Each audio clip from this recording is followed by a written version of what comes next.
Teachers, because no one is above the law. Priests, pastors, doctors, lawyers, teachers, uncles, brothers. No one is above the law. Not earthly laws, not God's laws. But for some reason, some of our leaders have gone astray.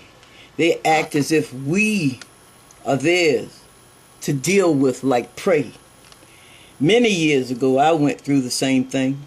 A man I trusted, loved, his family hurt me within. He would come to take us to church on Wednesdays and Sundays. The bad part of it was he was considered family and uncle. He had a wife, so timid, his children I'd come to care about. Yet all of this was to get close enough to bend my will, to get control of me. He was the pastor of his own church. I questioned what I felt from him myself. I questioned whether or not I was mistaken in how I felt about the pats and the touches, the bumps, the little mentions of me growing up. It made me not want to grow up because of what he threatened. He would say, when you grow up, he'd be my first. See, I was struggling with who I was in the first place. And my mom felt this uncle could help because he was a minister. I didn't wish to be in a room with him alone. I will not mention his name because, like I said, he is family. But there was always a threat to me from him, mostly because I didn't want to be a woman. And these men felt they could save me, change me, by having sex with me. The threats were in my face all my young life. I became very tough, very offended by their callous need to change me. I became a fighter, a hater, and a very, very hard person. As I grew up, I replaced the fear with strength. I used them to get what I wanted. This is how I acted in order to get me under control. See, I'm 62 years old today, and life was different then. I had to remind a sister of that a few years ago because she felt her life seemed to be so right, whereas mine was so wrong. She had to understand why I was raised differently. I tried to tell her it was the signs of the times.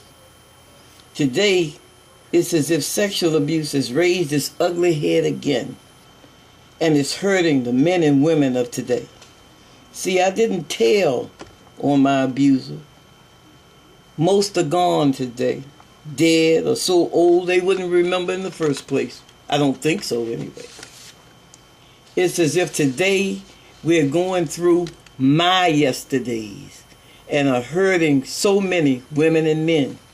I know what it's like to hurt and can't tell. No one is above the law. No one. Not pastors, not doctors, not teachers. No one is above the law. And when a victim yells out, we shouldn't turn away. I know it hurts to know your favorite pastor is doing wrong, but I believe that there is a truth within the accuser's accusations. No one is going to put themselves out there to be hurt. Some doctors, some teachers, some powerful person has stepped over the boundaries into abuse. And we as a community can't ignore the fact it could be true. There has to be some truth to the accusations, because accusations are hard to spit out. They are hard to let go of because of the control those who threaten us if we tell. People say, why didn't you tell? We don't tell because it hurts that we won't be believed. That is what is happening right now. The guys who accuse the priests, those who are accusing Eddie Long, the senators who stand in front of a crowd and without a shake, without a nervous reaction, yell that they're innocent. I wouldn't do that to anyone they yell. I say if you are guilty, say you are guilty, Eddie Long. You are a teacher. Come on and teach. Teach us how to pay for what we do wrong. Teach us the way a man should stand up and take his medicine. Teach us how a man should be a man and stand up for what is right. Eddie Long, you are the teacher. Teach us who you are, and that we are a man, and that you are a man of your words, that you are just human and can make mistakes. Teach us, Eddie Long, that you're just blood and bones just like we are. Teach us what to do when we have found out. Teach us that when you say God will understand, teach us that you believe it also. Teach us how to be strong and be a godly man. Take your medicine. Teach us that you pastors and teachers and doctors, uncles and brothers won't leave us out there struggling with your untruth for our lifetime. Teach us that you are no better than your followers, that you are no better than society, that you are no better than the children you teach, that you're no better than your child fathers and brothers. Teach us. And most of all, we need to know that you know no one is above the law.